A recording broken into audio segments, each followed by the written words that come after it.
Olá, bom dia a todos. Eu sou Claunara Chile Mendonça, professora da Medicina de Família e Comunidade, chefe da Unidade Básica Santa Cecília, do Hospital de Clínicas de Porto Alegre. Vou coordenar com muita honra essa mesa, que são as evidências para a promoção da vida saudável na infância. Nós temos 3 convidados, 3 palestrantes. Eu vou apresentá-los na medida que eles forem fazendo suas apresentações. Eles vão ter 20 minutos.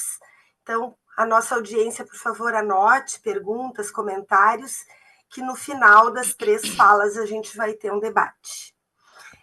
Então, começando com a Márcia Vitolo.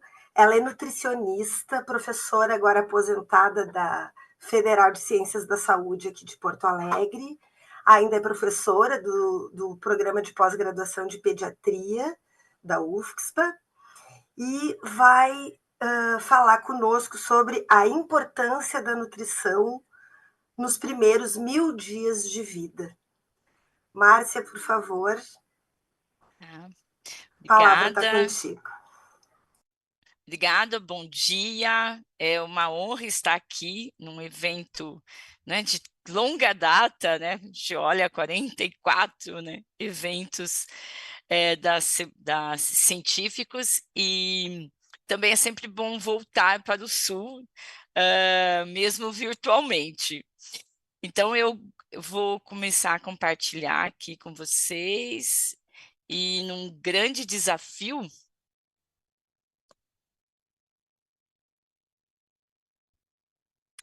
que é falar sobre a nutrição nos primeiros 1000 dias de vida em 20 minutos.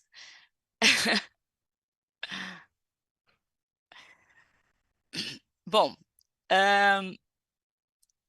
a gente, essa nomenclatura que foi construída, os primeiros 1000 dias de vida, ela envolve a gestação mais os primeiros 2 anos de vida. Então, este período ele é considerado a janela de oportunidade para promover a saúde e prevenir as doenças na vida toda, inclusive na vida adulta. Então, já muitas evidências e trabalhos mostrando o impacto dos primeiros 1000 dias de vida na vida toda. E também tem linhas estudando os 1100 dias de vida. Eu gostaria de trazer aqui, porque muitas vezes os estudantes perguntam, mas eu ouvi falar em 1100. É que se colocou 90 dias anteriores, que seria o período antes da gestação, uns 3 meses antes da gestação, mostrando a importância da saúde da mulher no momento que ela engravida. Então, só gostaria de esclarecer, porque às vezes o pessoal fala, mas e os 1100? Então, aqui a nossa abordagem vai ser dos primeiros 1000 dias de vida. E acho que, assim, por que esses 1000 dias de vida têm impacto de longo prazo? Que está relacionado com a epigenética, né? Então, é a expressão essa mudança, o ambiente interferindo na expressão do DNA, e aí fazendo essa alteração e trazendo benefícios ou malefícios, e a gente acredita, então, que o trabalho e a proteção nesses primeiros 1000 dias de vida vai ter um impacto extremamente importante na saúde como um todo, nas prevenções, principalmente das doenças crônicas não transmissíveis. E aí eu quero falar, trazer um pouco essa origem, né, que começou ali com a hipótese de Barker, como a programação fetal, na Guerra da Holanda, em que houve, né, o bloqueio, e aí a população passou fome, e as gestantes, então, em diferentes períodos gestacionais, sofreram essa desnutrição.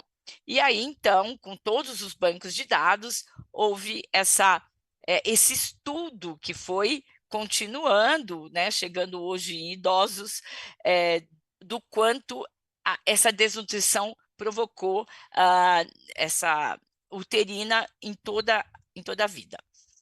E aí, eu não posso deixar de trazer, né, que eu, na época, né, o meu orientador, Fernando José de Nóbrega, ele, então, foi organizador desse livro, Desnutrição Intrauterina e Pós-Natal, que eu trabalhei na Escola Paulista de Medicina, hoje é a Unifesp, então, trazendo todos os impactos que se tinha, tanto no osso, na imunologia, então eram várias linhas de pesquisa.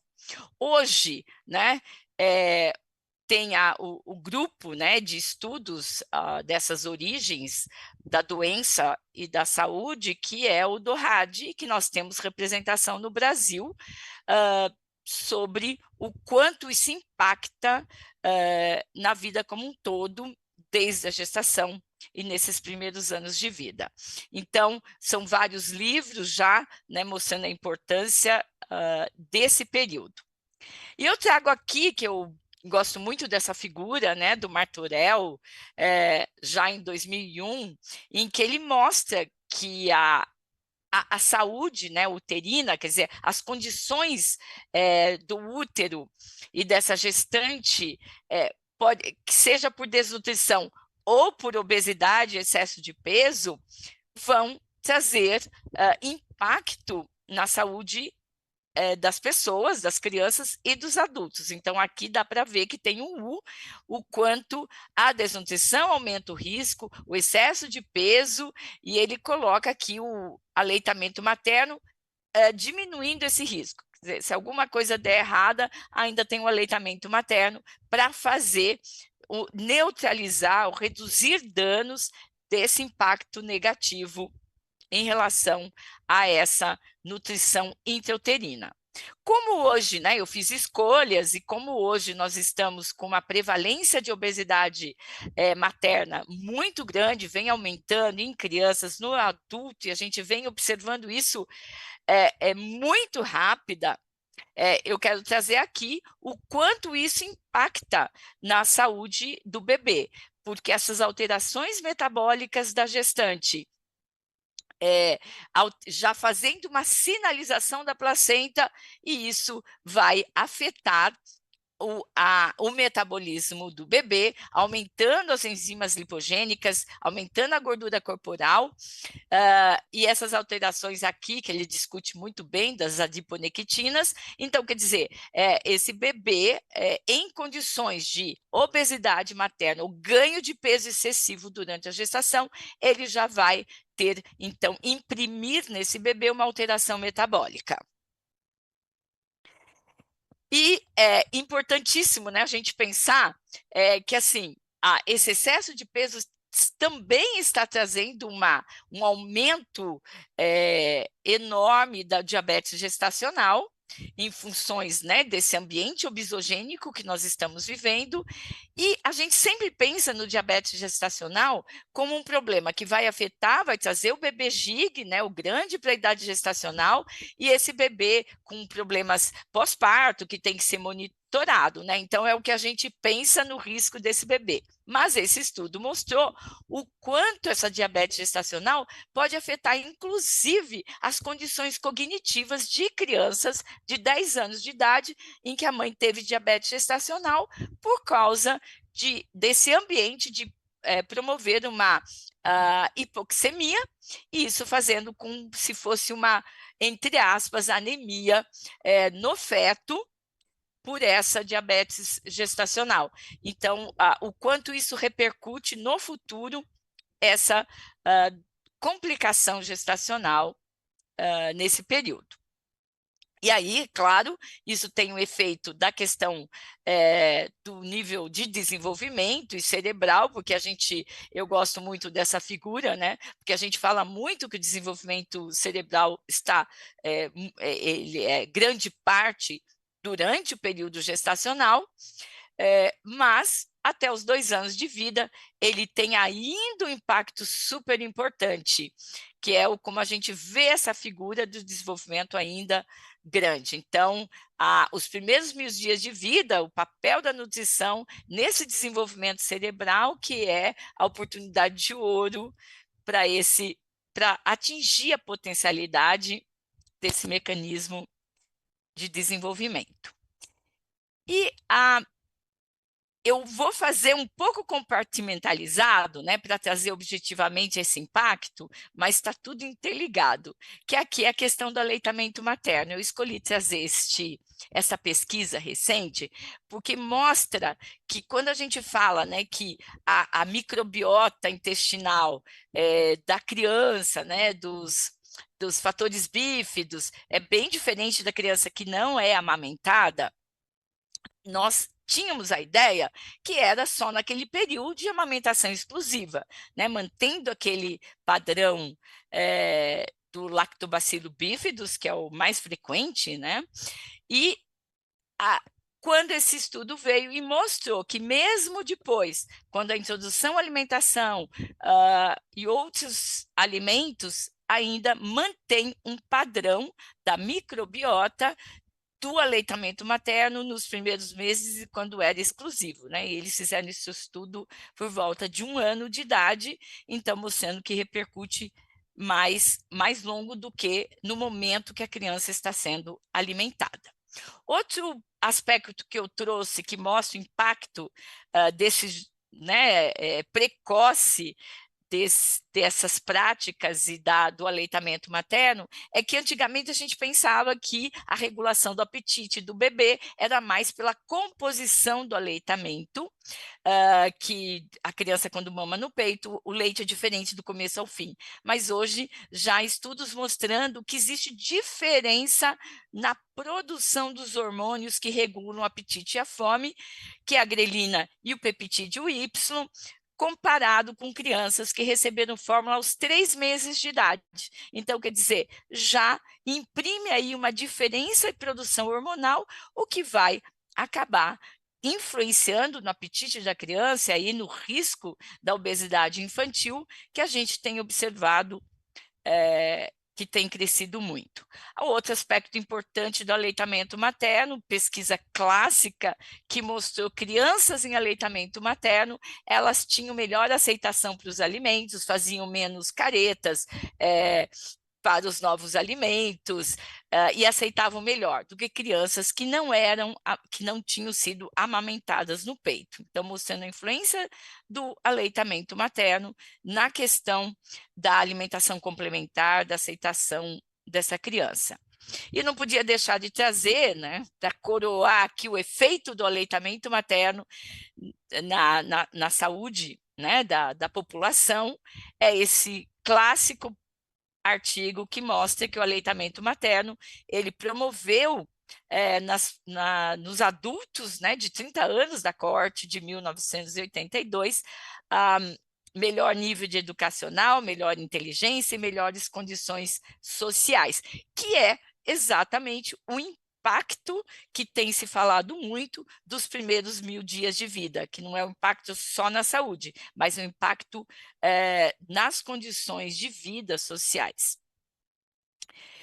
E aí temos a questão da alimentação complementar, que entra nestes primeiros 1000 dias de vida e divulgando o Guia Alimentar para a Criança Brasileira Menores de 2 anos, que foi produzido em 2019, demorou um pouco, mas que fez um compêndio aí super profundo de aleitamento materno e alimentação saudável nos primeiros 2 anos. E aí, por que é importante essa alimentação? Porque ela tem a ver com as preferências alimentares. Então, tem vários estudos que mostraram que as preferências alimentares, elas são determinadas por volta de 2, 3 anos de idade. Não estou falando de hábitos alimentares, né? Que é diferente. Preferências, né? Aquela questão que é o paladar, que é muito individual. E essa formar tão cedo é um risco muito grande. Por isso que a qualidade da alimentação tem que ser garantida nesses primeiros anos de vida, saudável, para que não haja distorção desse paladar, exatamente porque a biologia é contrária. A biologia, ela prima pelos alimentos energéticos com açúcar, porque é uma biologia pré-histórica, porque é para sobrevivência. Então, nós nascemos com o paladar para preferir açúcar doce, né, o sabor doce, e para rejeitar sabor amargo, azedo. Então, essas consequências positivas fisiológicas para saciar a fome, hoje, no ambiente de alimentos altamente processados e energéticos, né, de densidade energética alta, é um risco muito grande para favorecer o ganho de peso excessivo na população.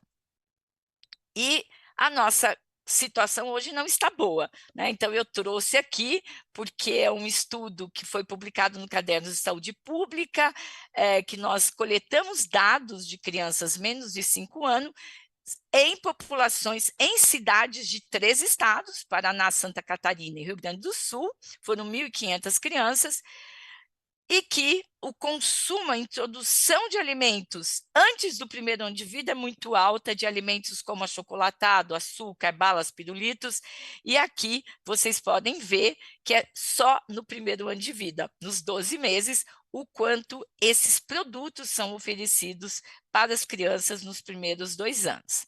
E nós temos a linha de estudo da UFSPA, em que a gente mostrou o quanto o consumo precoce de ultraprocessados está associado, que é rico em gordura, açúcar, né, sódio, e que ele está associado já com alteração lipídica já na idade escolar. Então, não precisa esperar, né? Então, falar, é só no adulto. Não, esse processo já vai sendo modificado. Então, nós observamos dislipidemias em grupos de crianças diferentes, os resultados muito similares, e também a obesidade dessa criança, a obesidade principalmente central, que é aquela cintura, né, ou circunferência alta, associado com alterações do metabolismo glicídico.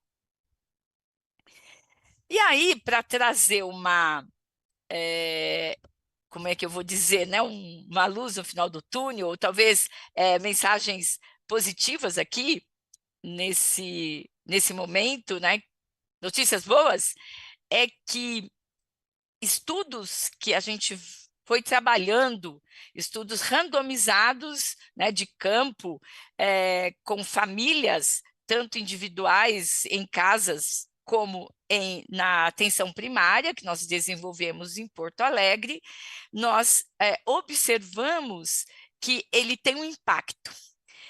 E aqui, esse estudo específico, ele mostrou que a orientação, e aqui não foi orientação para famílias, aqui a intervenção foi feita com profissionais de saúde, em que esses foram capacitados a fazer essa orientação para as mães e para as famílias que eram, né, atendidos nessas unidades de saúde, e nós conseguimos redução de 27% da introdução de açúcar antes dos 4 meses, né, 4 anos de idade.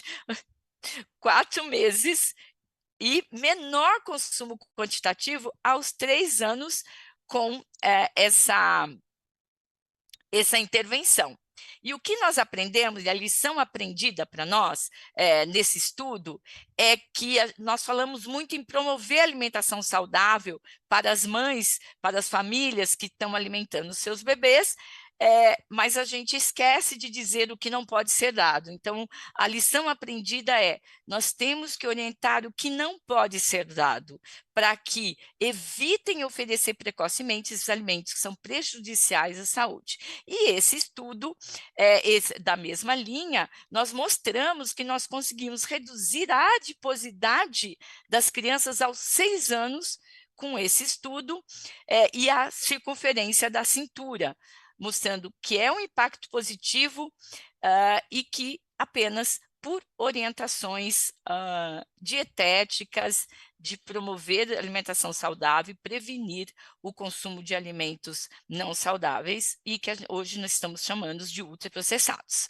E eu queria terminar, eu comecei com a epigenética, mas mostrar que nosso estudo, que é a equipe de genética lá da UFSPA, conseguiu mostrar, com análises do DNA, que houve no grupo intervenção do nosso estudo uma uma maior metilação global do DNA, mostrando então que houve um impacto por fato dessas crianças serem submetidas a maior tempo de aleitamento materno exclusivo, total e menor consumo de açúcar e outros alimentos ultraprocessados. Isso já mostrando o impacto e diminuindo essa situação de risco de obesidade.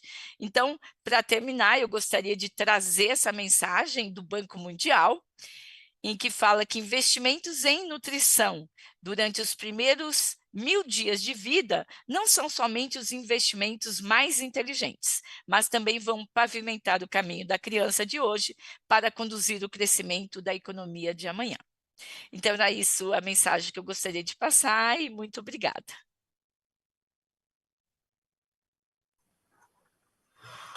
Deixa eu parar de compartilhar aqui. Obrigada, Márcia. Eu convido a nossa audiência a permanecer com a gente, porque acho que as 3 falas elas têm uma sincronia, né? A gente vai passar agora para o Ricardo Becker Feijó, que é pediatra, é professor da pediatria na Universidade Federal do Rio Grande do Sul, é chefe da unidade de adolescentes do Hospital de Clínicas e coordena o ambulatório da pediatria também do Hospital de Clínicas. Ele vai nos falar de um assunto que ele participa, então, né, membro da Comissão Técnica de Calendários das Vacinas da Sociedade Brasileira de Imunizações. Eu acho que, assim como a nutrição, ele vai trazer um ponto tão importante, que é a importância das vacinas. Contigo, então, Ricardo, obrigada.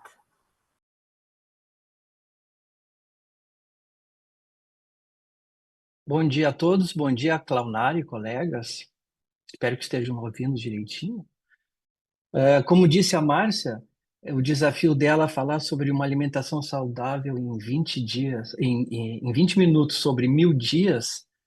Imagina eu falar sobre a importância de vacinas de 2 séculos também em 20 minutos. Eu destaquei alguns aspectos importantes para colocar até para discussão ou para atualização, mas inicialmente eu gostaria de passar uma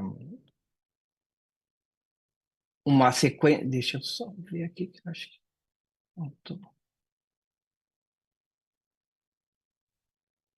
Certo, acho que agora consegui. Eu preciso gastar alguns minutos para contar um pouco, resumidamente, a história das vacinas no mundo. E as imagens que a gente vai ver aqui em sequência, até misturadas, elas vão dar ideia exatamente do que tem acontecido ao longo de 2 séculos.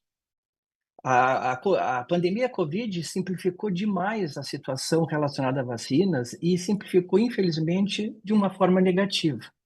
Mas é fundamental a gente entender que tudo começou há muito tempo e com muito esforço e com muitas histórias de fracassos, houve muito sucesso a ponto de que hoje a gente considera as vacinas realmente uma das principais medidas de impacto em saúde pública. Não querendo concorrer com alimentação saudável, com prevenção de doença cardiovascular, mas com certeza sim.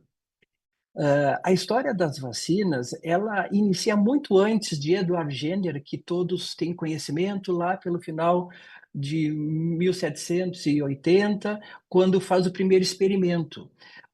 A história relacionada a desenvolvimento de vacinas, com o processo chamado historicamente de variolização, começou no Oriente e tem descrição não só antes do século X, como até cerca de 200 anos antes de Cristo, experimentos onde já se tinha entendimento de uma doença infecto-contagiosa, e já no século X, varíola, mostrando a intenção de aproximar o estímulo da infecção para tentar que o organismo pudesse desenvolver uma defesa. Então, o princípio básico de antígeno e anticorpo, que hoje a gente vê a nível molecular, já era experimentado, obviamente sem método, mas já era experimentado muito antes do século XVIII. Com isso, a gente observa uma evolução muito rápida em termos de ganhos. Quando o Edward Jenner, em 1796, ele protocola, ele publica cientificamente uma observação que epidemiologicamente já tinha sido desenvolvida através de lesões da varíola bovina, sensibilizando um humano em termos de diminuir o risco de uma varíola humana. Infelizmente, na época, sem protocolos, sem conceito de bioética, as crianças eram alvo dessas experiências. E, nesse caso, a criança índice sobreviveu a 2 experimentos, a varíola bovina e a varíola humana, de forma que isso foi considerado adequado por muitos governos e, com isso, um estímulo ao processo de vacinação. Já em 1885, Pasteur iniciou alguns processos relacionados à prevenção da raiva, com procedimentos agressivos, em termos de inocular um agente transmissor diretamente num paciente pós-exposto, mas esses processos foram adquirindo mais entendimento até que no ano no período 18 e 19, de 1818 1819, final da Primeira Guerra Mundial, vem a famosa gripe espanhola, e o primeiro alvo a atingir foi o exército americano, que deu todo o empenho em tentar desenvolver uma vacina, mas vocês vejam, os experimentos, mais de 2 milhões de doses foram tentados vacinar nessa época, sem sucesso, até que só em torno de 1945 é aprovada a primeira vacina para gripe nas Forças Armadas e em 46 para a população civil. Portanto, observem o tempo que isso evoluiu e a forma como isso foi conduzido, com muito esforço, com muito empenho e com alguns fracassos, obviamente. Na década de 60, a Organização Mundial de Saúde intensifica a vacinação mundial contra a varíola, baseado naqueles experimentos iniciais, obviamente, e através disso a gente vai conseguir erradicar a varíola do mundo apenas lá por 1980. Olhem o espaço longo de tempo que isso acontece. Mas nesse período, na década dos anos 60, 70, muita coisa acontece. Enquanto estão tentando erradicar a vacina da varíola, se desenvolve uma vacina recombinante, um conceito difícil de imaginar na época, onde disto surgiu a vacina contra a hepatite B, que tem um princípio técnico até hoje utilizado, iniciado lá pelos anos 70.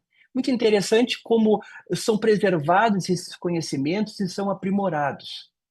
Claro que nos anos seguintes, na década de 70, se conseguiu fazer o conceito de uma vacina combinada, o que é uma perspectiva hoje em dia muito importante. Sarampo, rubéola e cachumba passam a ser uma vacina única e, através disso, tentar uma motivação maior pela OMS para promover a erradicação do sarampo nos países. Novas vacinas foram desenvolvidas.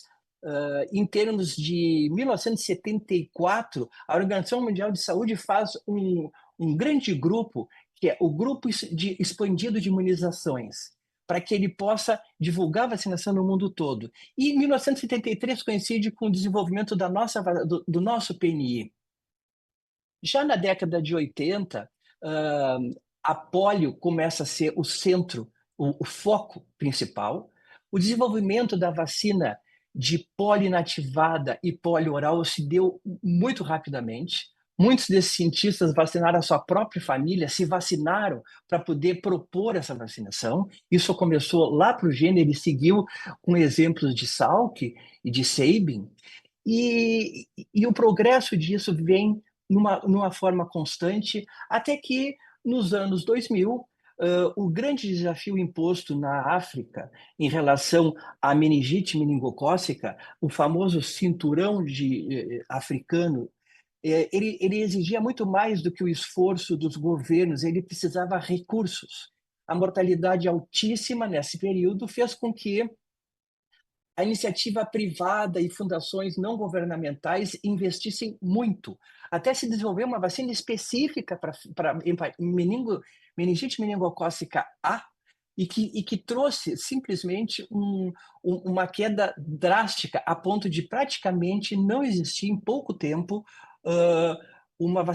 a ocorrência da meningite meningocócica A, inclusive com um recorde de vacinação por dia de milhões de crianças.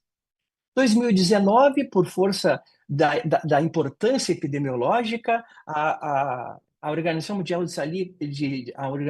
de Saúde pré-qualifica uma vacina para ebola, e aí a gente chega no nosso período final em termos de grandes momentos, como foi a Covid, e que gerou tanta confusão, mas, na verdade, graças a esse desenvolvimento todo, a gente conseguiu evitar tantas mortes no mundo todo, como a gente vai falar mais adiante. Eu disse que lá por 1973, 74, quando a Organização Mundial de Saúde monta um grupo geral, aqui, em 1973, o PNI é criado. O Brasil começa a ter um protagonismo em termos de vacinação no mundo. Em poucos anos, ele tem um dos maiores portfólios para poder oferecer de vacinas, com parceria ou com início de produção nacional para a população num país continental, e sempre foi um motivo de orgulho do Brasil e até do mundo poder dizer que aqui a gente tinha um modelo de vacinação que era difícil de replicar.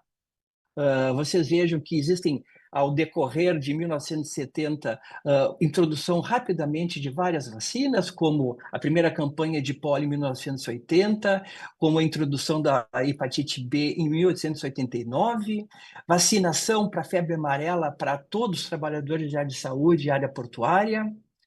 2016, vacinação contra rotavírus, vacinas com novas tecnologias como meningococo C conjugada a uma proteína, pneumococo, até que novas vacinas combinadas, vacina para HPV, e depois de toda o esforço, o sofrimento vivido pelo período de Covid no mundo e no Brasil, o PNI segue crescendo, segue oferecendo vacinas com maiores faixas etárias, ampliando a proteção.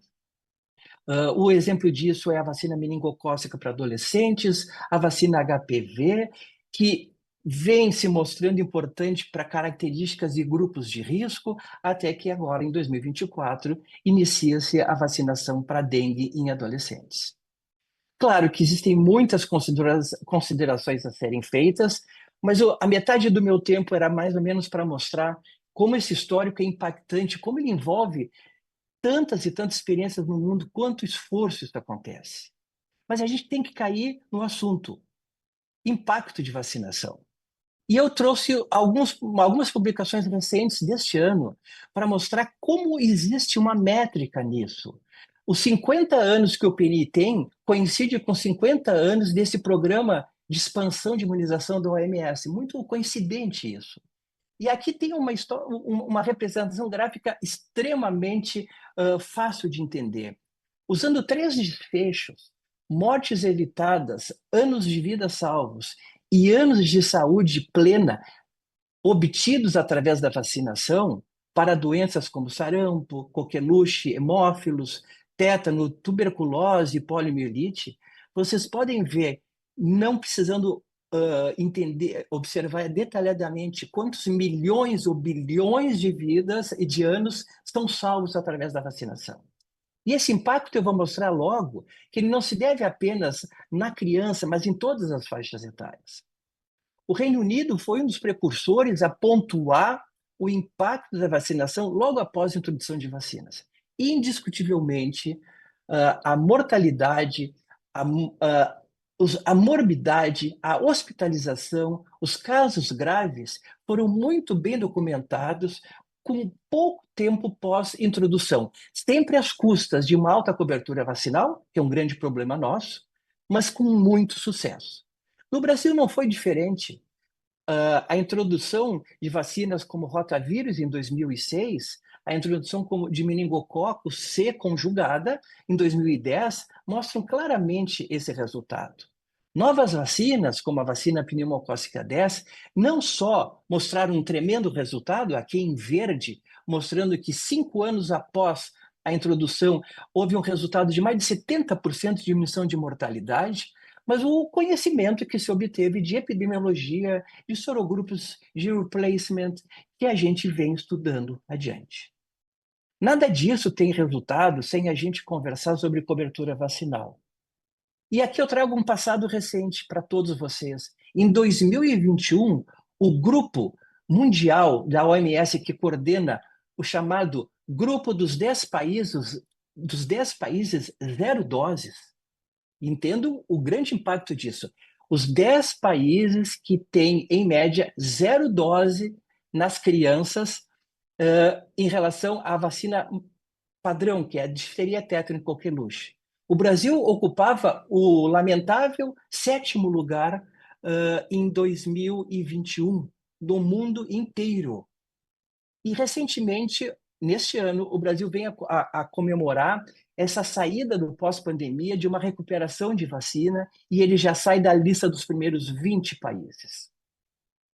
A nossa situação aqui no Brasil, independente da pandemia, entendam que vem nos últimos 10 anos caindo progressivamente, mas sim com muito esforço a recuperar pós-pandemia, mostra taxas de cobertura vacinal baixíssimas.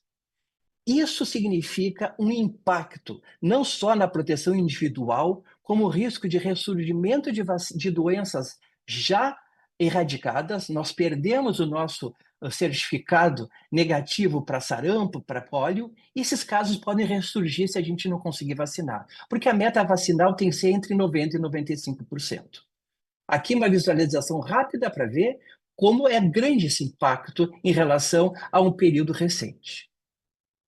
Bem, nós não estamos falando apenas de proteção individual, mas de proteção coletiva.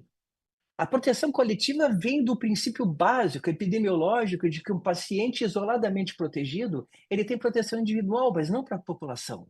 Mas na medida em que a gente aumenta essa proteção, pacientes e indivíduos que não podem ser vacinados porque não têm acesso, porque não têm facilitação, porque têm alguma contraindicação, podem ser beneficiados. Assim como a proteção coletiva oferecida pela tecnologia nova de vacinas conjugadas, onde o carreador proteico diminui a portabilidade do agente causador, como é o caso do adolescente que é um portador sadio de meningococo, ou até de pertussis, ou as crianças para pneumococo e para hemófilos. Então, esse impacto é muito grande e ele se junta à dificuldade ou, atualmente, ao avanço no desenvolvimento de vacinas. Depois da pandemia, qualquer aluno, não de medicina, ou de nutrição, ou de farmácia, mas de engenharia, de arquitetura, ou do ensino médio, sabia dizer o que era fase 1, 2 e 3 de uma vacina. Que bom isso! Por outro lado, poucos sabem que entre a descoberta de uma molécula e um estágio pré-clínico, a cada 100 tentativas, a gente só tem sucesso de uma. E isso é muito impactante. Portanto, o que a gente conseguiu com a vacina COVID foi um esforço enorme que significou um overlap de 3 fases dinâmicas junto com um conhecimento prévio de padrão genético, molecular de um vírus já conhecido e compartilhado em vários países. Portanto, o que virou uma grande desconfiança, na verdade, é um grande sucesso de compartilhamento no mundo. Nós pensamos que bom, porque isso a população infantil está protegida ou vai em busca de proteção, mas a gente tem que entender que já passou o tempo. O Brasil não é um país jovem e não tende a ser um país jovem. Então, a gente tem que entender que se há pouco tempo atrás a gente dizia que depois da água potável a vacina era uma das maiores impactantes na saúde pública, mais até do que os antibióticos, hoje a imunização tem um conceito importante para todas as faixas etárias. Observem que o Brasil, como um país jovem, perto de outros países, enquanto alguns países levaram 200 anos para envelhecer a população, o Brasil, em 50 anos, atingiu isso. Aqui em verde dá para ver a rapidez como a população cresceu em termos de faixa etária. E hoje, a vacinação não pode ser um privilégio da criança, mas de toda a população. Nós temos, então, que entender que o impacto na população adulta é de pelo menos interferência de 30 anos de expectativa de vida. O que o Brasil era há 2 décadas atrás e o que vai ser é um país de população idosa e que tem que ser protegida. Por isso que a gente não pode só se preocupar com a ressurgência de pólio, mas a gente tem que pensar que uma vacina como vírus essencial respiratório para idosos e adultos tem um grande impacto na sociedade. Bom,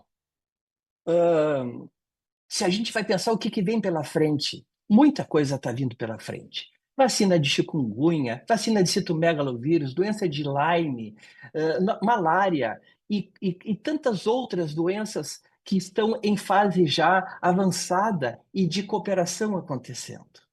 Mas nada disso vai ter sentido se a gente não enfrentar os nossos desafios atuais, que são comuns a todos. Nós precisamos recuperar alta taxa de cobertura vacinal. E nós precisamos conseguir isso combatendo a hesitação vacinal. E eu nem usei o termo fake news, porque hesitação vacinal é um pouco maior do que fake news. O conceito de hesitação vacinal é tu atrasar a vacina por alguma insegurança e perder uma oportunidade. Isso vale no contexto mais amplo possível. Nós precisamos voltar a trabalhar com uma ação conjunta global. Novas vacinas significam custo, acesso e rapidez no desenvolvimento pela premência epidemiológica que está à frente de nós. Hoje em dia, quando a gente fala em acesso facilitado, a gente não quer um posto de saúde em cada lugar do interior da África ou da América Latina, mas sim plataformas e produtos que possam ser despachados como esses PETs, que podem ser despachados por correio, que tem o tamanho de uma polpa digital, microagulhas secas e que podem ser aplicados sem quebra de cadeia de frio. Isso é acesso facilitado. Novas plataformas com facilidade de custo, estabilidade e produção rápida. E, por último, principalmente, equidade global.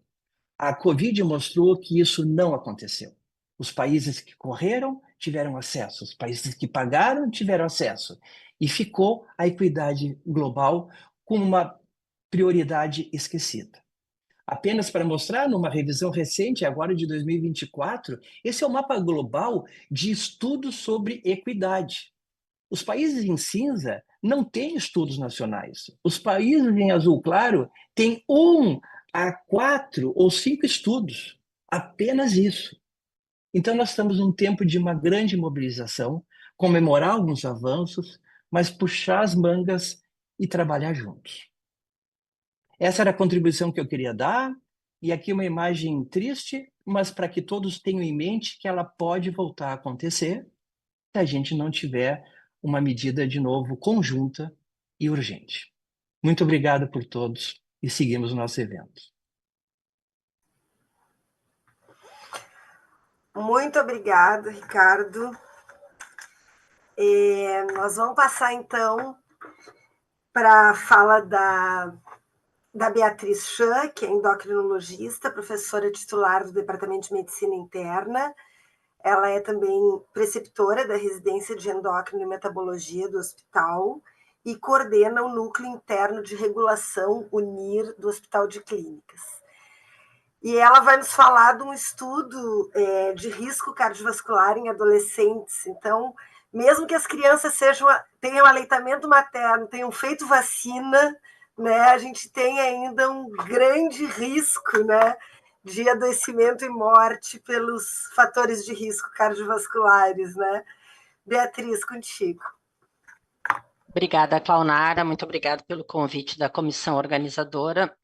Eu já falei um pouco do Érica em outra edição da Semana Científica do Clínicas, é um prazer voltar aqui para comemorar com vocês os 10 anos desse estudo, que foi um estudo transversal.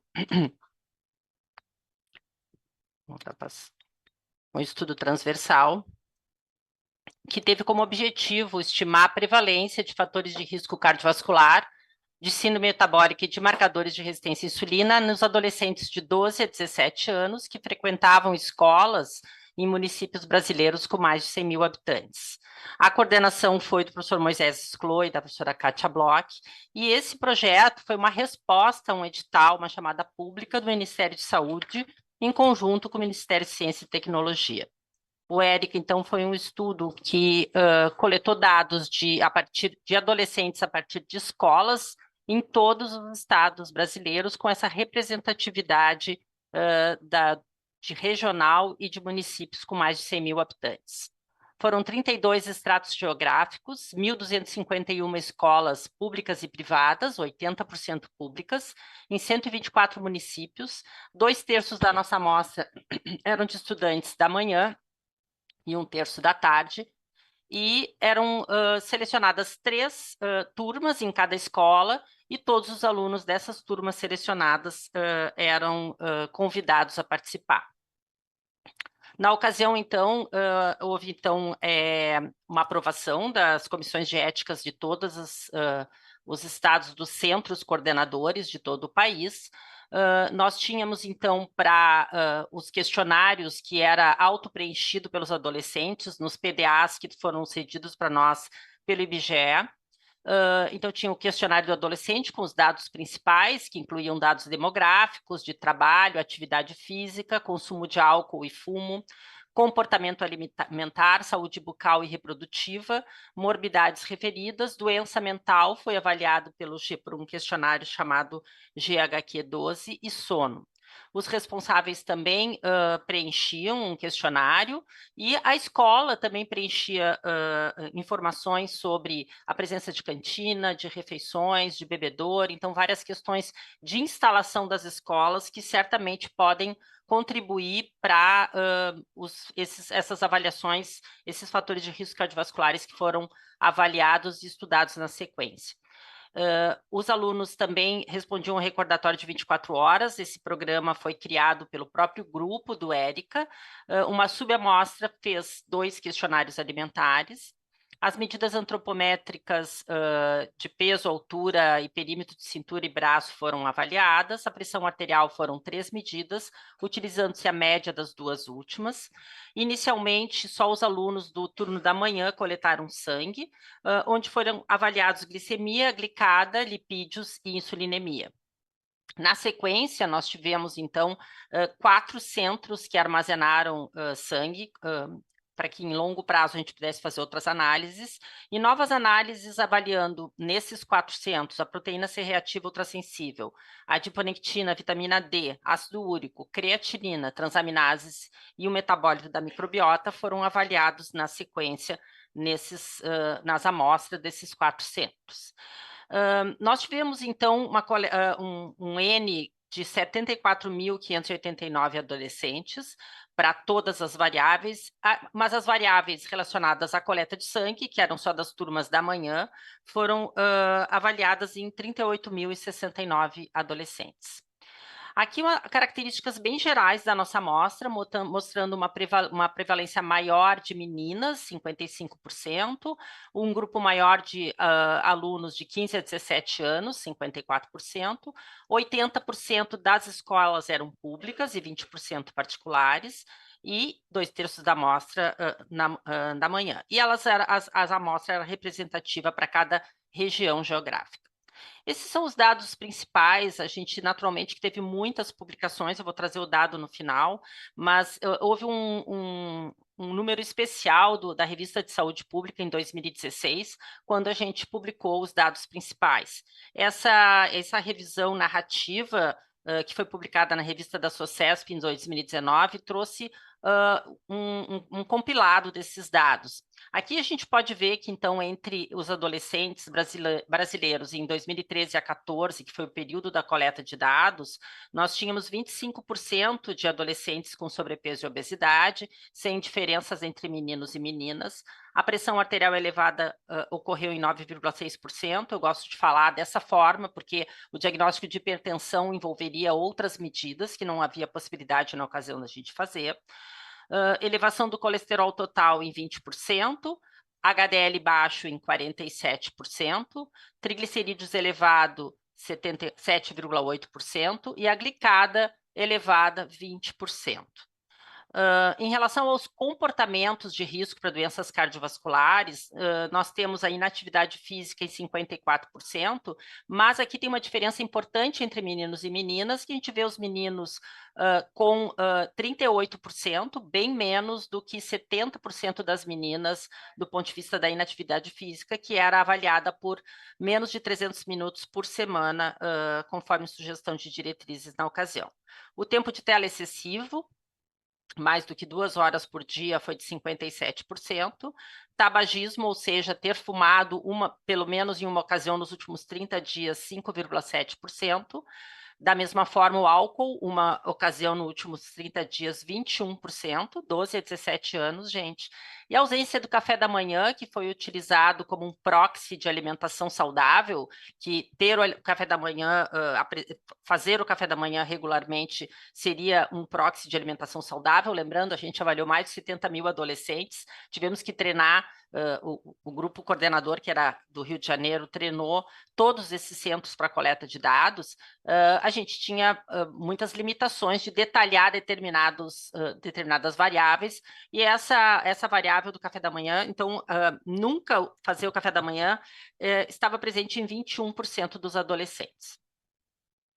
Esses dados aqui são uma revisão sistemática de 131 estudos observacionais, fez parte da tese de doutorado da Mariana Sbaraini, e na ocasião ela estava avaliando os dados do ERICA, e nós decidimos fazer uma revisão sistemática de dados brasileiros, onde os dados do ERICA entrariam na parcela de coleta de dados lá de 2010 em diante. Então a gente pode observar por esse mapa do Brasil mais cinza, bem aqui à esquerda, que a prevalência de obesidade antes de 2000 era de 2,4%, mas a gente vê pelo mapa que a gente tem dados só da região sudeste nessa ocasião. Tá? Entre 2000 e 2009, essa prevalência aumenta para 6%, já com uma representatividade em todas as regiões, e já com um aumento, é um mapa de calor, né? Então, quanto mais próximo do vermelho, a prevalência é mais alta. Então, na região centro-oeste, nessa ocasião, era onde a gente tinha os dados, a maior prevalência de obesidade. A gente também tem os mapas de sobrepeso, mas que eu não trouxe porque a gente tem sempre uma limitação aqui. E por fim, em 2010 em diante, lembrando que aqui a gente tem incluídos os dados do ERICA, 8% de prevalência da obesidade, que foi bem parecido com o que a gente obteve no ERICA, claro, foi a maior amostra, né, pesou bastante aqui, que foi de 8,4%. Na busca de comparação com dados existentes na ocasião, nós fizemos uma comparação com a pesquisa de orçamentos familiares, e a gente pode ver que a obesidade, então, nos meninos era de 9,2%, e nas meninas 7,6%, sobrepeso 25,8% e 25,2%, respectivamente. E é interessante observar que houve uma redução do déficit de peso, mas às custas desse excesso de peso. E é bem interessante a gente avaliar isso, porque tanto a subnutrição como a obesidade são condições que vão se relacionar com desfechos adversos em longo prazo, né? Tanto que esse consórcio é o NCD Risk Factor Collaboration, ele utiliza dados do ERICA, nós fomos convidados a participar, porque a nossa amostra de adolescentes ela era representativa de uma população, então a gente tem colaborado com os nossos dados para as várias publicações que esse grupo tem feito. Aqui, em 2024, uma das publicações, que é a prevalência de baixo peso e obesidade, ou seja, o double burden, como a gente diz, né? Quer dizer, tanto a desnutrição como a obesidade vão trazer piores desfechos. A gente vê por esses dois mapas também, seguindo o mesmo racional, né, de quanto mais vermelho, mais prevalente. Essa prevalência do double burden, ela aumentou do período avaliado de 90 a 22 para 2022 e em 70% dos países. 70% dos países avaliados tiveram um aumento de baixo peso mais obesidade. E aqui a gente tem, então, os dados do Érica representados no gráfico da direita. A Mariana também avaliou, depois daquela revisão sistemática, nós vimos uma publicação no New England com essa abordagem da obesidade, quer dizer, de acordo com a gravidade da obesidade, a gente vai ter mais fatores de risco, um perfil de risco cardiometabólico pior. É intuitivo dizer que sim, mas nós estudamos isso na amostra de adolescentes que tinham coletado sangue, que foram 37.892 aqui nesse recorte, e a gente vê claramente que aqueles com peso normal, que é a barra bem preta à esquerda, depois sobrepeso, obesidade e obesidade grave, que é o equivalente ao acima de 35 de IMC para adulto, né? Aumenta à medida que aumenta esses níveis de obesidade, a gente tem uma pressão arterial maior colesterol total, menor HDL, maior triglicerídeo. A glicemia de jejum e a glicada, elas são semelhantes na obesidade grave, mas a insulinemia, ela cresce progressivamente, assim como a prevalência de síndrome metabólica. Outros fatores que a gente também buscou, foram várias, exploramos muito esse banco de dados. Aqui a gente está preocupado com o tempo de tela, como um proxy de comportamento sedentário, né? Nós tínhamos essa variável com horas por dia, e a gente separou comportamento sedentário de 3 a 5 horas, acima de 6 horas por dia, e a gente conseguia ver o que era em frente à TV, aqui no painel A, e o que era em frente a computador e videogame, que era painel B. Mas sem separar aqueles jogos em que a gente não seria o comportamento sedentário, a gente não tinha essa informação. Mas o que a gente queria saber nesse estudo da Camila, também doutorado dela, era se o comportamento de consumir petiscos em frente à tela influenciava a associação que a gente já tinha observado de tempo de tela com síndrome metabólica, tá? Então, existe uma associação entre tempo de tela e síndrome metabólica nos adolescentes do Érica, mas essa associação só ocorreu quando esses indivíduos tinham maior consumo de petiscos em frente às telas, que a gente pode ver nos gráficos aqui que diz yes, né, tanto no A como no B. Tá? Então, isso é interessante para que a gente possa trabalhar com uma mudança de comportamento que envolva esse consumo de petiscos em frente à tela, e eu sei que isso é uma abordagem que está lá no Guia Alimentar, o comportamento alimentar dessas crianças e adolescentes, que determinou que a associação pior seja do comportamento sedentário com um comportamento alimentar inadequado. Também nessa linha de buscar combos de estilo de vida inadequados, nós buscamos observar se um conjunto de baixo consumo de fibras, inatividade física, aumento de tempo de tela, tabagismo e consumo excessivo de álcool se associava, então, com a prevalência de sobrepeso e obesidade ou aumento de cintura abdominal. Esse gráfico aqui traz essa associação, aqui embaixo a gente tem zero fatores de risco, desses 5 que a gente está falando, 1, 2, 3 ou 4. Quer dizer, à medida em que a gente vai acumulando esses comportamentos inadequados, a gente tem maior prevalência de obesidade e sobrepeso, o que é particularmente visível nos meninos em relação às meninas, e que aumenta bastante entre ter 3 ou 4 comportamentos. Mas existe uma relação dose-efeito muito clara que é vista aqui. Esses números bem aqui embaixo, 2,3%, é a prevalência de sobrepeso e obesidade naqueles com 0 fatores de risco, o que vai aumentando naturalmente, a gente tem um conjunto de prevalência de obesidade naqueles com 2 e 3 fatores de comportamento inadequado. Da mesma forma, existem diretrizes, e a gente utilizou como modelo essa diretriz canadense de comportamentos de movimento, né? Então, somando o comportamento sedentário, com poucas horas com sono inadequado e inatividade física, a gente foi avaliar então, qual era a frequência desses comportamentos de movimento nas meninas e nos meninos, e a gente vê de novo que ter os 3 comportamentos adequados, vamos dizer assim, nos critérios que a gente consideraria bons, ocorre só em 6,8% das meninas e 10,6% dos meninos. E lembrando, então, que a atividade física é maior nos meninos, a gente vê 21% versus 13% nas meninas, né? O que puxa essa prevalência maior nos meninos. E o tempo de sono é mais adequado nas meninas do que nos meninos. Aqui à esquerda a gente tem essas várias prevalências dos 3 comportamentos associados, e a gente vê que ela pode ser tão baixa como 5,5% no Rio de Janeiro e mais alta como 13% no interior do Nordeste. Então, a gente vê essa diversidade aqui no nosso país e como a gente tem que particularizar região a região as ações que a gente pretende fazer para melhorar a saúde desses adolescentes. A gente sabe que o diabetes é uma das principais complicações da obesidade, do sobrepeso e obesidade, é um dos principais principal determinante de diabetes tipo 2 é a obesidade. Então, nós buscamos essa prevalência no ERICA e publicamos aí, foi parte da tese da Gabriela Teló, e a gente tem 3,2% de diabetes tipo 2 nesses adolescentes, o que foi menor naqueles da zona rural e que tinham café da manhã regular, fechando que esse comportamento alimentar saudável impactou aqui na presença ou não do diabetes, e a obesidade, naqueles com obesidade, a gente tinha uma prevalência maior de 4,3%.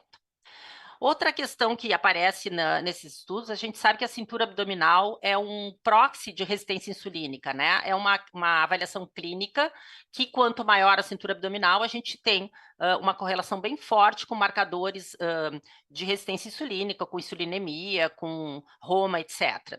Então, o César foi um aluno de mestrado que trabalhou durante a pandemia com o Banco do ERICA, e a gente queria entender a associação dos 3 níveis de obesidade pelo IMC e 3 níveis de cintura, né? Normal, aumentada, os 2 níveis de cintura e os 3 níveis de IMC, e a gente vê que nessa primeira tabela, né, na primeira parte que eu estou mostrando aqui, essas categorias de IMC e cintura abdominal versus pré-diabetes e diabetes, a gente só tem associação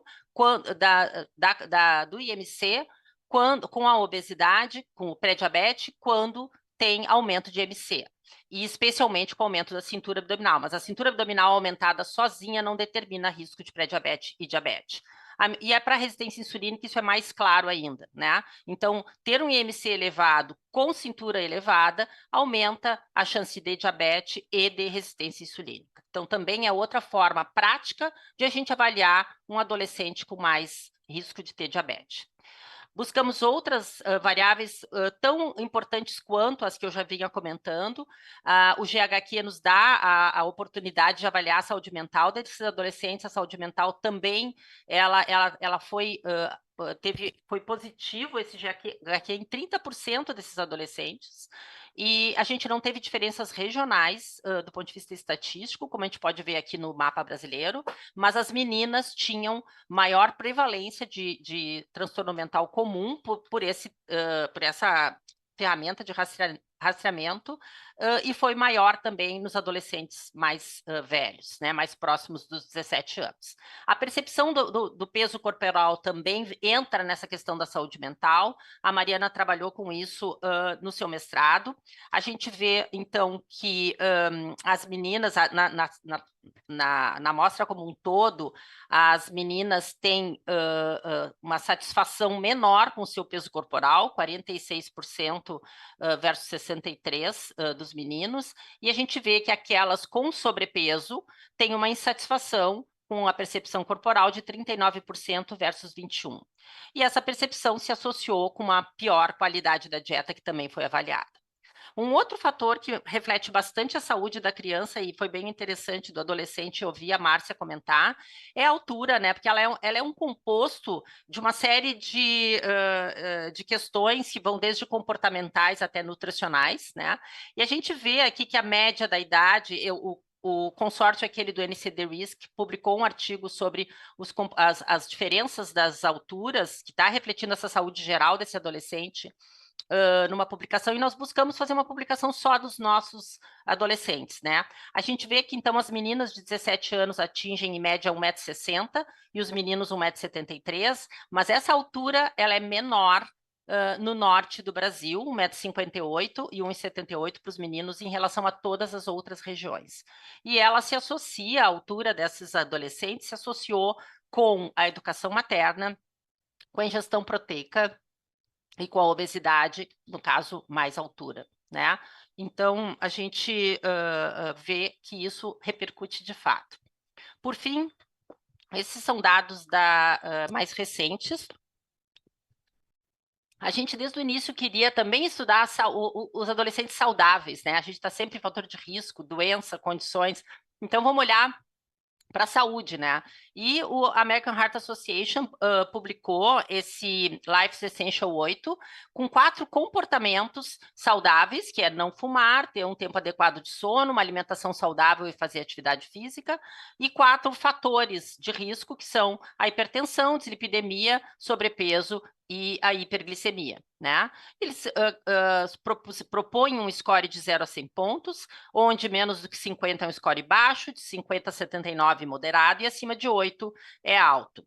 Nós aplicamos esse score em 36 mil adolescentes do ERICA e observamos, então, que, no geral, o score é bom, é 75%, mas ele é melhor nos meninos em relação às meninas, provavelmente repercutindo o aumento de atividade física, que a gente já viu lá, e também ele é melhor nos adolescentes de menos idade, de 12 a 14 versus 15 a 17. Foi semelhante de acordo com escola pública ou privada, cor da pele e entre as regiões.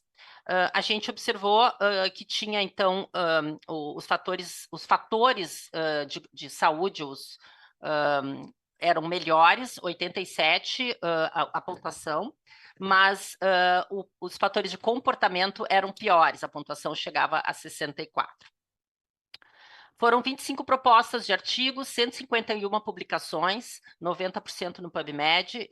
Nós agradecemos, eu e o Felipe, que trabalhou comigo arduamente aqui na coleta da região sul, ao professor Moisés, Kátia e Maria Cristina, que foram os coordenadores, e nós publicamos 32 artigos do ERICA.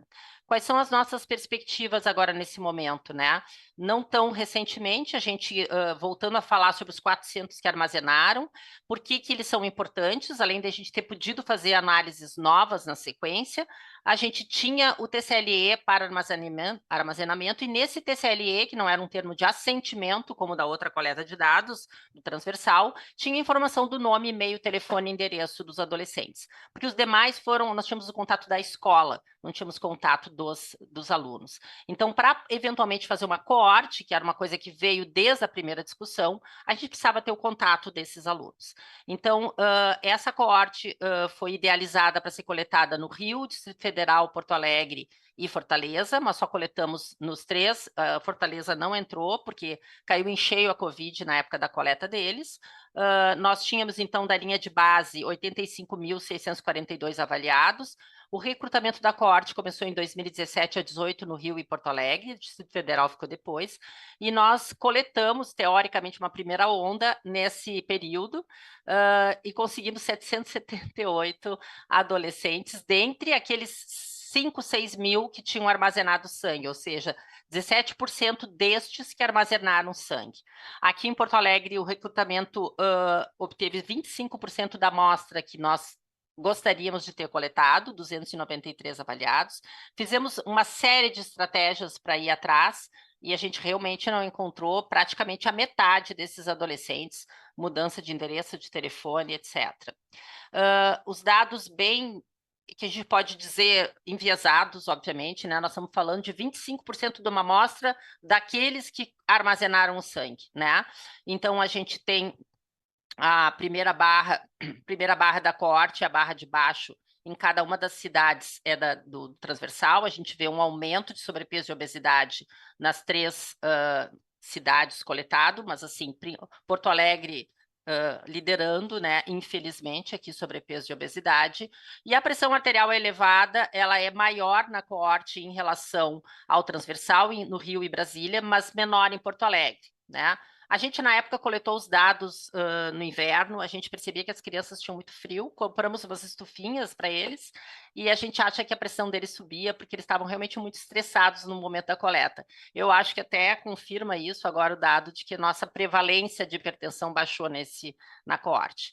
Por fim, nós acabamos de submeter uma proposta para o estudo de fatores de risco de doenças crônicas em criança, já tem até batizado, até batismo, Eric, já que foi lançado esse edital, que a gente entendeu que tinha o nosso nome escrito nele, né?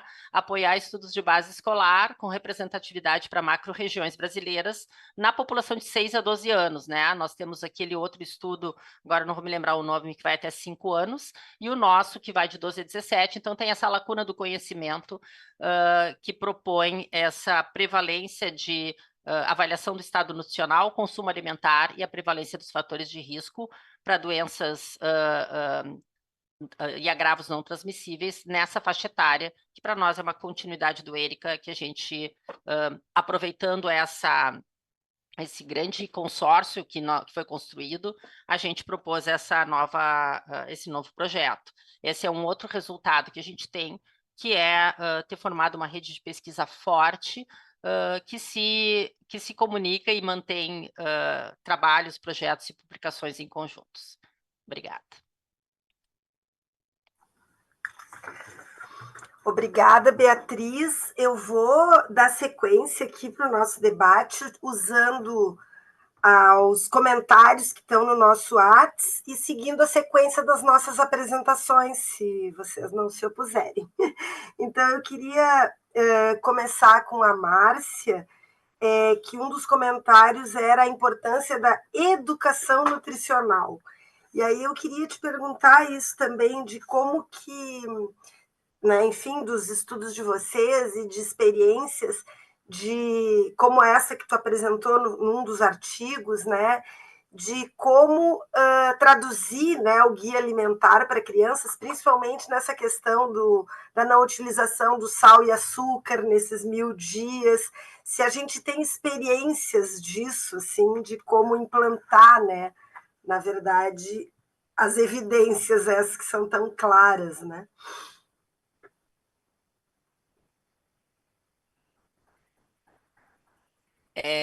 Tá. É só para falar para a Beatriz, é Enani, Beatriz.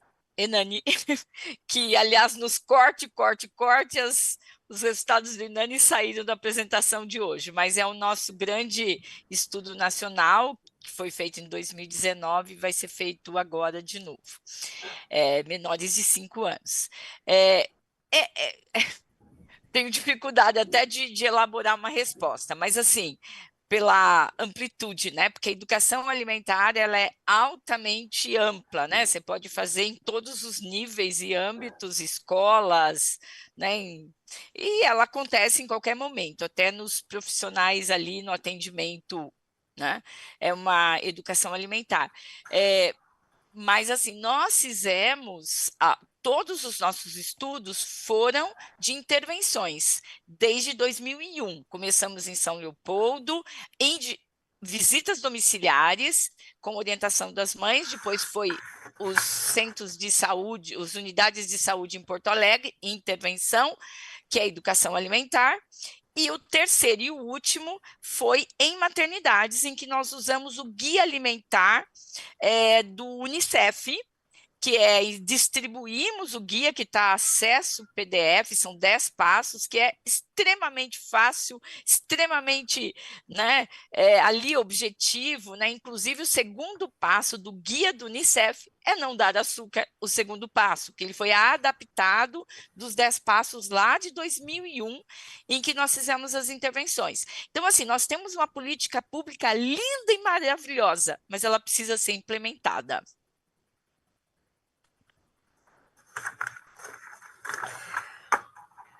Obrigada, Márcia. A gente pode voltar logo nas rodadas e, obviamente, a gente pode fazer uma conversa entre vocês aqui, né? Sem dúvida.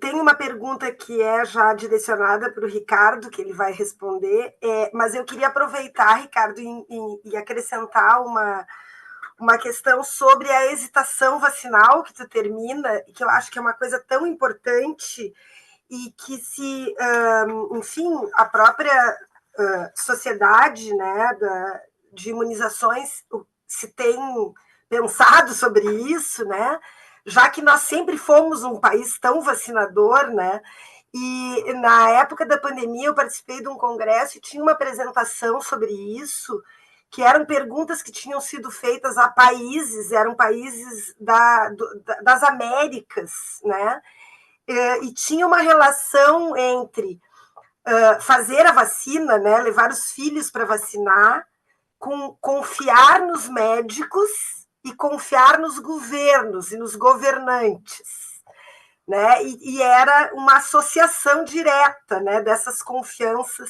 Então, eu queria também te ouvir um pouquinho sobre isso, que eu acho que talvez seja o grande ponto, né, para de fato a gente voltar a ter as coberturas acima de 95. Ótimo, Claunara. Esse tema eu pouco citei, porque ele é um tema de grande debate, mas ele já está tá muito estudado e bem documentado em termos de mundo todo sobre isso. Primeira coisa que eu acho importante que tu comentou é esclarecer que quando a gente fala em hesitação vacinal, a gente fala tudo o que pode atrasar uma oportunidade de vacinação. A recusa vacinal é mínima. A recusa vacinal é um percentual muito pequeno de toda a hesitação, que é um gradiente. E ele é estabelecido por uma insegurança que vem de informações externas, da sociedade, dos meios de comunicação, dos profissionais de saúde, inclusive, e do seu próprio núcleo social, familiar. O que hoje, o que a pandemia mostrou de bom em relação a isso é uma técnica que antes a gente chamava de 3Cs, e hoje a gente chama de 5Cs, que é garantir, e essa é a métrica que se faz em estudos internacionais para avaliar a hesitação, é a complacência, ou seja, a percepção de risco. Tu tem que oferecer percepção de risco clara para o paciente, porque e pais que são novos e têm nenês pequenos nunca viram varicela, sarampo e cachumba, por que eles vão vacinar o filho? Porque se nunca tem, não precisa vacinar. Essa é a versão, esse é o paradoxo entre tu ter uma percepção de risco errada por causa do sucesso das vacinas. Então, é preciso garantir a acessibilidade, o conhecimento em relação a isso e o acesso também, porque não basta tu dizer vacine seus filhos se o acesso é até às 5 da tarde e tu está trabalhando, não há como. Então, esse conceito todo ele é fundamental que tu falou, e infelizmente a gente viveu aqui uma coisa que a gente não vivia e tinha orgulho, que era um movimento anti-vax, que tenta criar dúvida em tudo que a gente tinha certeza. Portanto, esse movimento ele tem que ser feito sociedade civil, órgãos governamentais, sociedades científicas, e basicamente envolve informação. Informação clara, assertiva, e é mais ou menos nessa linha que se tem sucesso. Mas é construído difícil. O Brasil tem um case em 2014, quando introduziu a vacina HPV, que quebrou a confiança da vacina, e até hoje a gente não consegue recuperar uma vacina que previne câncer, né, com uma eficácia de 85% a 89% de câncer de colo, e a gente não consegue oferecer essa vacina gratuita. E um dos diferenciais, eu tive a oportunidade de ir numa força-tarefa lá para o Acre, foi que tudo que se tentou fazer não dava certo, porque o profissional na ponta da vacinação, o vacinador, dentro da sala, ele não estava convencido. E quando a mãe ia vacinar, ele dizia para a mãe: a senhora tem certeza que vai vacinar? Porque essa vacina pode dar algum risco. E aí se perdia a vacina. Bem, para completar a pergunta que você me encaminhou, é uma pergunta muito importante, eu acho, que ela pega vários contextos entre doença e vacina. A pergunta é: Qual a importância de uma pessoa se vacinar para doenças que já tiveram ou que não tiveram uma vacina nova? Isso é muito interessante, porque existe uma comparação aqui de dois eixos que a gente tem que fazer para dar essa resposta. A resposta imune que a doença natural pode oferecer versus a resposta imune que a vacina pode oferecer para essa doença. Por isso, cada caso é um caso. Por exemplo, se a gente vai falar de pertussis, de coqueluche, a doença natural na infância não vai dar imunidade persistente para a vida toda. Portanto, o vacinado, o doente na infância tem que ser vacinado. Mas, por outro lado, aqui a resposta imune da doença, a vacina também não tem capacidade de dar uma proteção persistente. Então, tu tem que fazer os boosters, tu tem que fazer os reforços eventualmente. Esse é um exemplo, vacina, doença, vacina. A outra é a cachumba, que aí eu estou saindo de uma bacteriana para uma viral para mostrar que tu pode ter cachumba de novo, ainda que com a vacina, ou com a doença ela repetir. Então, tu tem que ter o reforço para que isso possa ter uma proteção adequada. E provavelmente a pergunta dessa pessoa está vinculada à influenza, porque a gente sempre diz atualização de cepas, mas entenda que a doença influenza, ela pode ser feita por inúmeras cepas. As cepas contidas na vacina são as mais prevalentes, identificadas muito precocemente. Então, existe muita variação de cepa, sim, porque a gente não conseguiu um cultivo celular rápido, leva 6 meses. Então, quando a gente tem a vacina, mesmo doente, já tendo tido a influenza, tem que se entender que outras cepas podem estar circulando que não aquelas que seriam as mais novas. E, por fim, a imunidade da vacina influenza, infelizmente, ainda não é duradoura. Não é como a hepatite B, que a gente tem memória imunológica e tu pode ficar exposto décadas depois. A influenza, ela tem uma tecnologia ainda não evoluída, em que tem 2, 3 semanas para fazer um efeito protetor, tem um platô de 3 meses, depois ela começa a cair. Portanto, para aquele H1N1, aquele H3N2 que não foi modificado na população, aquele indivíduo só vai estar protegido repetindo a mesma vacina. Resumidamente, seria isso. Obrigada, Ricardo. Vou passar para a Beatriz. Beatriz tem uma pergunta. A Tatiana Marasquim, ela te parabeniza pelo estudo, pela apresentação e pergunta se tem programado uma nova avaliação pós-pandemia. E eu queria acrescentar uma pergunta também que me chamou muita atenção, Beatriz, que é se vocês conseguiram fazer a relação da estrutura das escolas, da cozinha, né, da oferta, porque eu fiquei pensando no café da manhã, né? Se a gente fosse pensar uma política pública, era nessas escolas públicas, né, oferecer o café da manhã, né? Então eu queria saber se vocês chegaram a olhar isso, né? Porque tu comentaste que vocês tinham visto algumas coisas estruturais das escolas, né? Eu, na época que estava no Ministério da Saúde, a gente lançou o programa Saúde na Escola, e eu me lembro que uma tragédia era os espaços para atividade física, né? As escolas brasileiras não têm espaço para atividade física, então é óbvio que os adolescentes, né, vão fazer atividades, às vezes, fora da escola, né? Porque a estrutura é muito ruim. E da cozinha não deve ser diferente, né? Obrigada, Claunara. Bom, em relação à Tatiana, obrigada, Tatiana, pelo comentário. A gente, de fato, não tem nada programado. A gente foi bem duro para nós não conseguir, isso que a gente tinha uma equipe dedicada aqui no hospital, tivemos verba, não lembro se era CNPq, no decorrer do Érica, nós fomos pedindo várias verbas adicionais, naturalmente, e a gente não conseguiu os adolescentes, e até hoje os dados da coorte não foram publicados, justamente porque a gente tem um percentual muito baixo, né, de 17% daqueles que a gente deveria ter conseguido, a gente não conseguiu. Claro, o estudo não foi feito para isso, a gente fez um remendo, mas a gente pensa, nós conseguiríamos imputar esses dados, é muito dado para imputar, que verdade a gente vai estar publicando, ou a gente publica com esse percentual de viés enorme. Eu acho que a gente tem que publicar porque com muitas limitações, enfim, mas não mostrar o dado também eu acho que também não é certo, até porque a gente foi financiado para isso. Então, assim, a nossa experiência foi muito ruim com essa busca, então nós não temos aqui no Centro do Sul vontade de coletar. Eu sei que no Distrito Federal tem um professor novo, claro, já está mais animadinho, né? Eu já tenho 10, 12 anos de Érica aí, e o Rodrigo Deusdará, que é um nutricionista da UNB, está envolvido com uma coleta de dados lá e está fazendo relações com a retinografia, que foi uma variável que a gente coletou mais adiante em algumas partes do trabalho. Então, não temos nenhum plano. Eu acho que a gente, no máximo, teria que publicar os dados da coorte, mas tentar coletar em cima de um dado já enviesado não vale a pena, eu acho. Eu acho que só que se a gente, de fato, ganhar verba para o ERIC, das crianças pequenas, a gente certamente pode, já que a gente tem muita experiência em cima disso, tentar já...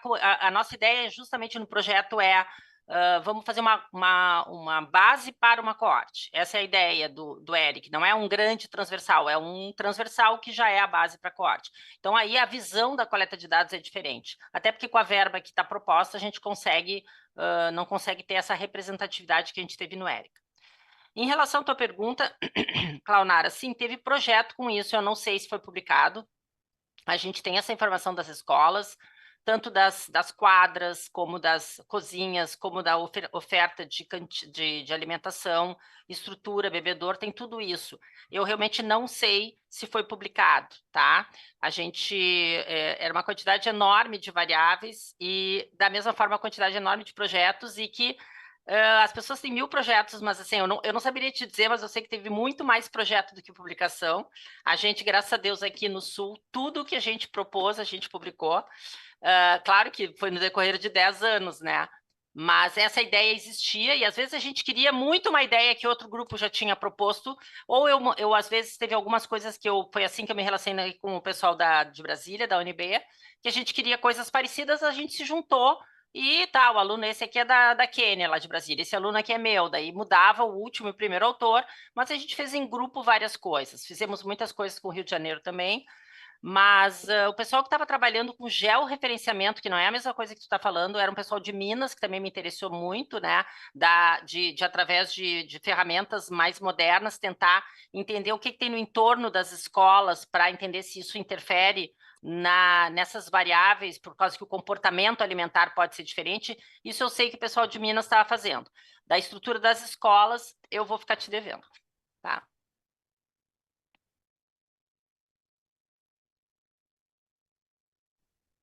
Tá fechado o teu microfone. Fechado. A gente tem ainda 4 minutos. Eu queria passar para vocês, então, na mesma ordem, para considerações finais, enfim, já que a gente também não tem outros comentários aqui no chat. Márcia. Então, bom, eu gostaria de agradecer. Nossa, aprendi um monte hoje, adoro. E realmente, assim, trazer essa mensagem de que é uma questão, assim, super importante, né? Eu até, Érico, fiquei tirando umas fotos, Beatriz, do Érica ali, porque, assim, eu estou fazendo a 3ª edição do livro e a gente, agora, né, porque foi 2015, quer dizer, agora vai ter Érica no capítulo de adolescente um monte, né, com todas essas publicações, e é isso, né, é a prevenção, né, eu acho que o foco e a mensagem que eu quis passar é que a gente tem que começar a prevenir. E aí, nessa questão de um grupo que realmente recebe toda a questão de saúde, né, que é a gestação, que toda gestante está vinculada a um pré-natal, a puericultura, que está depois meio que some. Né? A gente brinca com isso, que fala assim, outras faixas etárias não têm esse vínculo tão grande como assistência à saúde, e a gente precisa trabalhar com a prevenção, porque hoje, com essa situação da obesidade, você vê o que a Beatriz mostrou, é exatamente o que a gente vê, o que acontece. Começa ali, 2 anos, o próprio Victor mostrou no Sul que aumentou 88% o excesso de peso com 12 meses de idade nas 3 coortes, né? Quer dizer, então o negócio está degringolando mesmo, e a gente precisa retomar isso nessa fase, porque o tratamento é muito difícil. E eu queria trazer um pouquinho só para terminar, que eu voltei de pesquisadora durante muitos anos, eu voltei ao atendimento na Unicamp, o atendimento ambulatório, saí da minha bolha, e assim, é assustador que hoje, nessas crianças de 10 anos com obesidade estão tomando já medicamento para hipertensão, já com pressões altas, que não abaixam, que não conseguem sair, são crianças de atendimento de população de baixa renda, então os ultraprocessados estão todos lá e já estão acostumados com esses alimentos, e esteatose hepática muito frequente já nos adolescentes. Então, a doença crônica que a gente sempre falou do adulto não transmissível está hoje eu estou vivenciando aí com os adolescentes 12, 13, 14 anos. Então, a gente precisa agir rápido, e eu gostaria de agradecer a oportunidade, então, de estar aqui. Obrigada, Márcia, nós aqui agradecemos. Ricardo?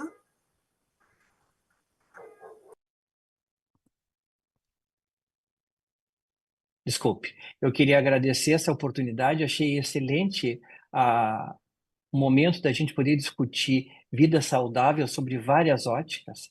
Na verdade, não existe nenhum tipo de concorrência, e sim, elas só se reúnem por um mesmo objetivo. A gente consegue ter uma visão geral muito aberta sobre isso, e o papel de todos, seja profissional de saúde, da área que for, seja população civil, seja educador. Então, eu acho isso muito bacana. Eu fiquei impressionado com as 2 apresentações, porque eram bem diferentes do que eu vinha a comentar aqui, mas o termo comum que vocês 2 falaram, que é adolescentes, é uma área que eu atuo no ensino aí no hospital, e eu compartilho muito do interesse em vida saudável e prevenção na adolescência, mas também entendo perfeitamente quando a Beatriz diz a dificuldade de tu resgatar por uma pesquisa um adolescente que tu já avaliou, abordou, e isso é uma característica no mundo todo, mas nossa, aqui culturalmente é mais difícil ainda. Então, fazer pesquisa de base populacional, fazer pesquisa com uma grande amostra, envolvendo adolescentes, é tão difícil quanto vacinar adolescentes e ter uma alta cobertura vacinal, ou tanto quanto fazer uma alimentação saudável de adolescentes e evitar sobrepeso, e eventualmente a gente está lá fazendo uma investigação e vê uma esteatose hepática num adolescente de 14, 15 anos e fica apavorado, né? Então, eu acho que os temas, todos eles se reúnem bem e combinam de uma forma muito adequada. Muitíssimo obrigada, Ricardo. Beatriz? Então, eu só queria concluir que eu acho que eu fico satisfeita que a gente tenha mostrado, o grupo aqui também mostrou estudos de intervenção, acho que já é hora de agir, acho que a gente já tem dado suficiente em relação a algumas faixas etárias, especialmente dos adolescentes. Eu participei também falando do Érica, do primeiro congresso de estilo de vida. São pessoas que trabalham só com estilo de vida, tem a área das doenças crônicas, a área da oncologia, e também da pneumo, enfim, todas várias questões relacionadas a mudanças de estilo de vida. E eu vi que, assim, outros países aqui da América Latina, era um congresso latino-americano, já tem ações em relação à obesidade muito mais estabelecidas que nós. O Chile, por exemplo, com a rotulagem de alimentos há muito mais tempo que nós, e a taxação, etc. Mas isso é pouco, né?